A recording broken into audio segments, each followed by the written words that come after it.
লা তাকুমুস সাআতু হাত্তা ইউকবাদাল ইলম, ততক্ষণ পর্যন্ত কিয়ামত সংগঠিত হবে না যতক্ষণ না ইলম উঠায় নেওয়া হবে, না নেওয়া হবে। নবীজি জানায় দেন আল্লাহ তাআলা তার বান্দার থেকে, মানুষদের থেকে একত্রে ইলম উঠায় নেন না, ওয়ালাকিন ইয়াকবিদুল ইলমা বিকবদিল উলামা, বরং আল্লাহ আলেমদেরকে উঠিয়ে নেওয়ার মাধ্যমে ইলম উঠায় নেয়। তাহলে আলেম যতদিন দুনিয়ায় থাকবে কিয়ামত তত দূরে থাকবে। আর মুহাক্কিক যেই সমস্ত আলেম দুনিয়ায় থাকার কারণে কিয়ামত দূরে থাকবে, ওই সমস্ত আলেম এই ধরনের প্রতিষ্ঠানগুলো থেকেই বের হয়, ঠিক কিনা বলেন? এজন্য মাদ্রাসাগুলো আমাদের কল্যাণকামী। এই মাদ্রাসার জন্য, উলামা একরামের জন্য আমাদের থেকে কিয়ামত দূরে আছে। মাদ্রাসা থাকবে না, উলামা একরাম থাকবে না, মুহাক্কিক হক্কানি উলামা একরাম থাকবে না, কিয়ামত তত নিকটবর্তী হবে। এজন্য মাদ্রাসাগুলোর প্রতি নজর রাখা, সাথে সাথে উলামা একরামের সাথে সম্পর্ক ভালো রাখা, নিজের ঘরে কমপক্ষে একটা সন্তান হলেও মাদ্রাসায় দিয়ে হক্কানি আলেম বানানোর মেহনত করা। শুধু সন্তানগুলারে টাকা পয়সা কামানোর মাধ্যম মনে করলে হবে না। আমাদের দেশে কিছু মানুষ আছে, এরা মনে করে সন্তান হলো জীবন চক্রের একটা অংশ। আমি এখন জুয়ান, আল্লাহ আমারে ছেলে একটা দিছে, আমি পরিশ্রম কইরা এটাকে লেখাপড়া শেখাবো, এটা আমার কাজ। এরপরে ওর যখন একটু বয়স হবে একটা সরকারি চাকরি দিয়া দিব 2-5-10 লাখ ঘুষ দিয়া, এরপরে আমি ঠ্যাং উঁচায়া বইয়া বইয়া খামু, ও আমারে খাওয়াইব। এখন আমার হায়াত শেষ, ওরে বিয়ে টিয়া দিব, ওর পোলাপান হইব, ও এবার পোলাপানরে মানুষ বানাবে। মানে জীবন চক্রের একটা অংশ মনে করা হয়। অনেকে মনে করে সন্তান তো না, এটা হলো আমার টাকার গাছ, এটিএম বুথ, টিপ দিলেই টাকা বের হইব। এরকম যারা মনে করে, অধিকাংশ মানুষ এরা জীবনের শেষ সময়ে ওই সন্তানদের দ্বারা না দুনিয়ার কোনো উপকার লাভ করতে পারে, না মৃত্যুর পরে ওই সন্তানের দ্বারা আখিরাতে কোনো উপকৃত হতে পারবে। এজন্য কমপক্ষে একটা সন্তান আলেম বানান, মাদ্রাসায় দেন। তার কারণে আপনার ঘরে যদি অন্যান্যরা আলেম নাও হয়, ওই ইলমের আলো অন্যান্যদেরকে অন্ধকারে পথ চলার ব্যবস্থা করে দিবে। 2 নম্বর, নবীজি সাল্লাল্লাহু আলাইহি ওয়াসাল্লাম বলেন, ওয়া তাকসুরাজ জালাজিলু, কিয়ামতের আগে জালজালা বেড়ে যাবে। কিয়ামতের আগে জালজালা বাড়বে, ভূমিকম্প বাড়বে অন্যান্য সময়ের তুলনায়। এই 21 শতাব্দীতে জালজালা বেশি, ভূমিকম্প বেশি। এখন ভূমিকম্প কেন হয়? ভূমিকম্প হওয়ার কিছু জাগতিক কারণ আছে। বলে যারা ভূতাত্ত্বিক এরা গবেষণা করে বলে ভূমিকম্প হওয়ার কারণ হলো টেকটনিক প্লেটের নড়াচড়া। আমরা পৃথিবীর উপরিভাগে বসবাস করি, আমাদের পৃথিবীর ভেতরে ওইখানে খনিজ পদার্থ আছে, অনেক কিছু আছে, আগ্নেয়গিরি আছে, আর অনেক কিছু আছে ভেতরে। আমরা উপরিভাগে বসবাস করি। তবে উপরিভাগে যারা বসবাস করি তাদের সবার অবস্থান এক জমিনের উপরে নয়, একসাথে নয়। জমিন ভাঙা ভাঙা আছে। কেমনে বুঝাই? মনে করেন এটা পৃথিবীর উপরিভাগ, এই অংশটা এশিয়া মহাদেশ, এই অংশটা মনে করেন আফ্রিকা অথবা ইউরোপ মহাদেশ। এখন এই অঞ্চলে যারা আছে তারা একটা প্লেটের উপরে আছে, এই অঞ্চলে যারা আছে এরা আর একটা প্লেটে আছে। কথার কথা বোঝানোর জন্য মনে করেন এটা এশিয়া আর এটা হলো আফ্রিকা অথবা এটা ইউরোপ। বিজ্ঞান বলে যে টেকটনিক প্লেট সব সময় নড়াচড়া করে, সব সময় চলে। এখন এই চলার গতি কত? এনা পরিবহনের মতো না, বিমানের মতো না। বলে সারা বছরে 10 থেকে 16 সেন্টিমিটার একটা আর একটারে অতিক্রম করে। এক বছরে নড়ে কতটুকু? 10 থেকে 16। কোন ব্যক্তি যদি ঘড়ির কাঁটায় মিনিটের কাঁটার দিকে তাকায় থাকে, ও একটুও নড়তে দেখবে না। ওর মনে হবে যে এই কাঁটা জায়গায় আছে, অথচ ঘুরা চলে আসবে 1 ঘন্টা পরে। যদি ঘন্টার কাঁটার দিকে তাকায়, নড়াচড়া চোখে বাঁধবে না। এই ঘন্টার কাঁটার নড়ার যে গতি, তার চাইতে কত কত গুণ কম গতিতে এক একটা প্লেট নড়াচড়া করে। এখন ভূমিকম্প এই কারণে সব সময় পৃথিবীতে ভূমিকম্প হতে থাকে, তবে মাত্রা কম, টের পাওয়া যায় না এই নড়াচড়ার কারণে। এখন কত হয়? মনে করেন 3 হয়, 3.5 হয় নড়াচড়ার কারণে। এখন গতি যদি কোনো সময় সর্বোচ্চ বছরে 16 সেন্টিমিটার থেকে 32 সেন্টিমিটারে গতি বেড়ে যায়, 16 সেন্টিমিটার নড়াচড়া করে বছরে, তাতে যদি 4 মাত্রার ভূমিকম্প হয়, 3.5 মাত্রার ভূমিকম্প হয়, তাহলে 32 সেন্টিমিটার যদি গতি বাড়ে, তাহলে মাত্রা কয় গুণ হবে? দ্বিগুণ। এজন্য 7 মাত্রা 7.5 মাত্রার ভূমিকম্প যখন হয়, পৃথিবীর উন্নত দেশের বড় বড় স্থাপনাগুলো মুহূর্তের মধ্যে গুড়িয়ে পড়ে, মুহূর্তের মধ্যে গুড়িয়ে পড়ে। কিছুদিন আগে হয়েছে তুরস্কে, আফগানিস্তানে, থাইল্যান্ড, মায়ানমার সীমান্তে। এটার একটা উৎপত্তি স্থল থাকে যে ওই জায়গার প্লেটের থেকে এই জন্য হয়েছে। এটা তো জাগতিক কারণ, কিন্তু ইমানদার এই জাগতিক এই বিপর্যয়, এই মুসিবতকে শুধু জাগতিক কারণ দ্বারা বিশ্লেষণ করে না, বরং এই ধরনের বিপর্যয় মুসিবতকে একজন ইমানদার কোরআন সুন্নাহর দৃষ্টি দিয়ে জাস্টিফাই করে। এটা এখন কেন হয়? এই যে বেশি ভূমিকম্প কেন হয়? 1 নম্বর জাগতিক কারণ পাইলাম। আল্লাহ তাআলা কোরআনুল কারীমের মধ্যে বলেন, যাহারাল ফাসাদু ফিল বাররি ওয়াল বাহরি বিমা কাসাবাত আইদিন নাস। আল্লাহ তাআলা বলেন, জল স্থলে যত রকমের বিপর্যয়, এগুলো সব মানুষের হাতের কামাই। ভূমিকম্প, আইলা লাইলা, সিডর, অতিবৃষ্টি, অনাবৃষ্টি, অতি খরা, এগুলো সব আমাদের হাতের কামাই। তার মানে এগুলো হয় পাপের কারণে। আল্লাহ তাআলা আমাদের পাপের কারণে সাময়িক কিছু শাস্তি আমাদের দেন, তবে আল্লাহ তাআলা এই শাস্তি দিয়ে আমাদেরকে সমূলে ধ্বংস করে দিতে চান না। আমাদের এই বদ আমলের কারণে আল্লাহ তাআলা কিছু শাস্তি দিয়ে মূলত আমাদেরকে আমাদের মূল গন্তব্যের কথা স্মরণ করায় দেয়। অনেক সময় মাদ্রাসায় হোক, স্কুলে হোক বা বাসায় হোক, কারো সন্তান অথবা ছাত্র যদি উল্টাপাল্টা করে, বলেন তো বাবা ওস্তাদ ওই ছাত্র অথবা সন্তানকে শাস্তি দেয় কি দেয় না? মাইল লাগায়, অনেক সময় ধমক দেয়, প্রয়োজনে একটু মায়েরও দেয়। ওই সময় তো সন্তান অথবা ছাত্র মনে করে, দেখছো আমারে মারলো, মনে মনে হয়তো 2-4টা বকাও দিয়ে দেয়, ঠিক না? কিন্তু বলেন তো ওস্তাদ যে তার ছাত্রকে একটু শাসন করলো, মায়ের দিল, পিতা যে তার সন্তানকে একটু শাসন করলো, মায়ের দিল, এটা কি ছাত্র আর সন্তানের খারাপের জন্য নাকি? ভাই সাউন্ড আর একটু বাড়ান, এই ভাইজান ভেতরের আওয়াজটা বাড়ান। এই যে শাস্তি দিল, এটা কি তার খারাপের জন্য দিছে না ভালোর জন্য?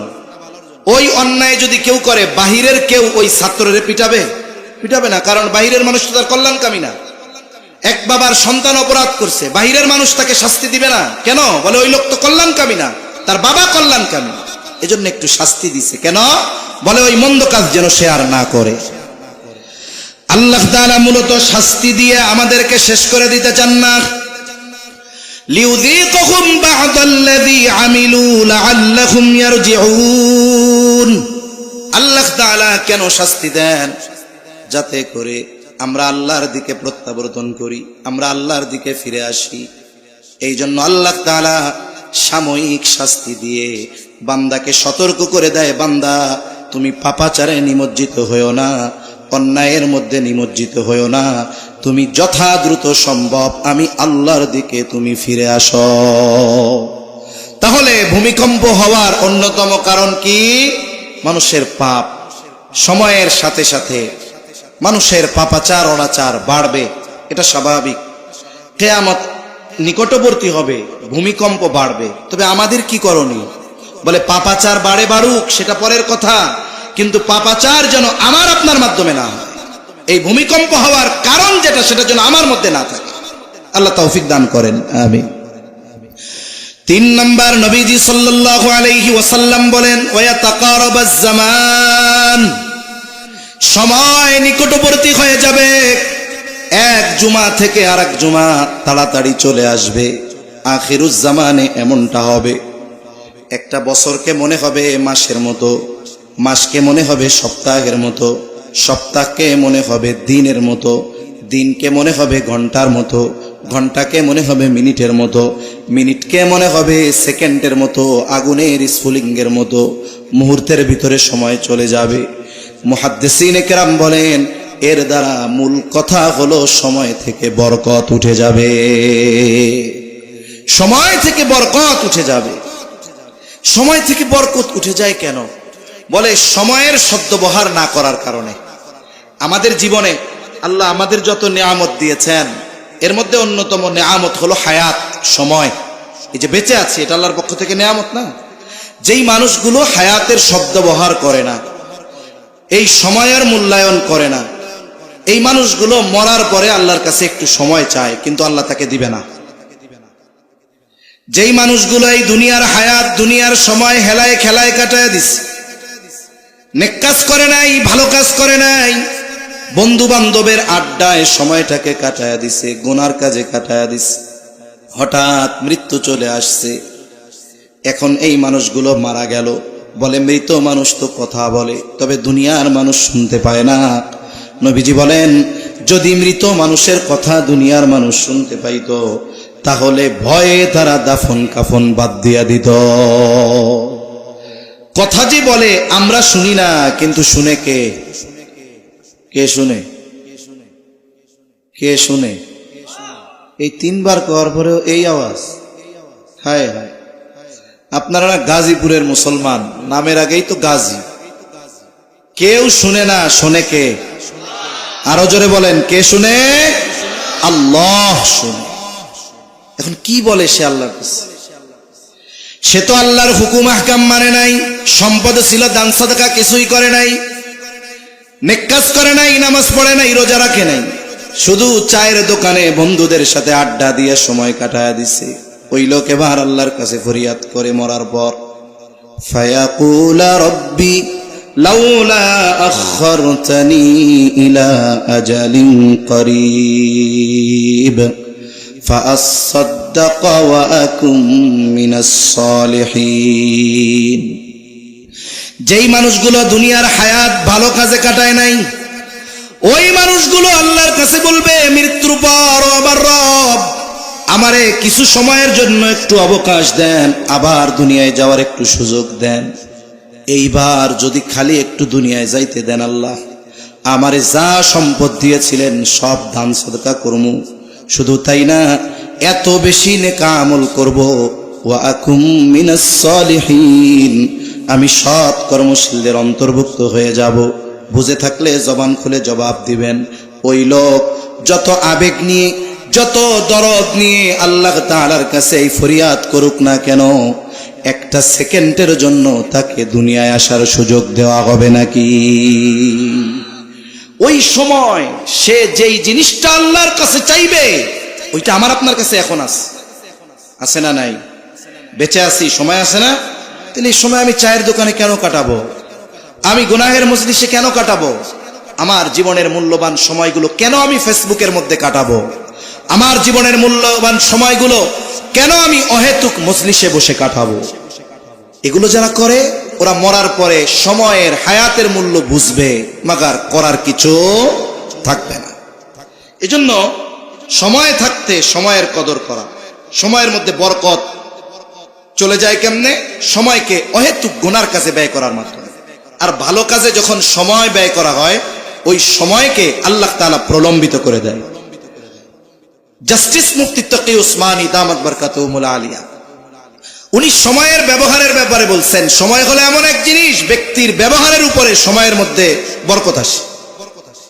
দেখবেন ভালো কাজ যখন করা হয়, অল্প করলেও সময়টারে অনেক লম্বা লাগে। করছে অল্প সময়, মনে হয় কত সময় করতেছে। যেমন মাদ্রাসার মসজিদে ফজরের নামাজ, বা যে কোনো মহল্লার মসজিদে ফজরের নামাজ, কেরাত একটু লম্বা হয়। এখন তো প্রত্যেক মসজিদের সামনে ঘড়ি আছে, আর মুসল্লিরা ইমামকে মোটামুটি পিএইচডি করে ফেলে। তারা জানে ইমামের ফজরের নামাজে সর্বমোট 20 মিনিট লাগে, 10 মিনিট লাগে। সে তাকবীরে তাহরিমার পর থেকে নিয়ে 4 মিনিটের মাথায় রুকুতে যাবে, 10 মিনিটের মাথায় 2 রাকাত শেষ। এখন ইমাম সাহেব ফজরের নামাজে দাঁড়াইছে। ইমাম সাহেব অন্যান্য দিন চিন্তা করে, সূরা দাহর দিয়ে বা সূরা মুজাম্মিল দিয়ে 2 রাকাত পড়াই, আজকে আমি 1 রাকাতে, প্রথম রাকাতে পুরা সূরাটা শেষ করব, এই নিয়ত করে উনি কেরাত শুরু করছে। এখন অর্ধেক পৃষ্ঠা যখন হয়েছে, সময় 4 মিনিট পার হয়ে গেছে। মুসল্লি সামনে ঘড়ি আছে তো, চিন্তা করে, কিরে রুকুতে গেল না কেন? 5 মিনিট হয়ে গেছে। এবার বলেন আছে না নাই? 6 মিনিট হয়েছে, ইমাম তো এখনো রুকুতে যায় না। এবার আরো 10 জন শুরু করছে। ইমাম সাহেব এখন চিন্তা করে, সূরা মুজাম্মিল, সূরা দাহার শেষ করার উপায় নাই, একটু পরে কাশি আমার ঘাড়ের উপরে এসে পড়ে কিনা ঠিক নাই? আল্লাহু আকবার। নামাজের মধ্যে যখন কোনো ব্যক্তি থাকে, সে দুনিয়ায় ঈমানের পরে সবচাইতে গুরুত্বপূর্ণ ইবাদতের মধ্যে থাকে। ওই সময় কথা হয় কার সাথে? জোরে বলেন। ওই সময় কানেকশন কার সাথে?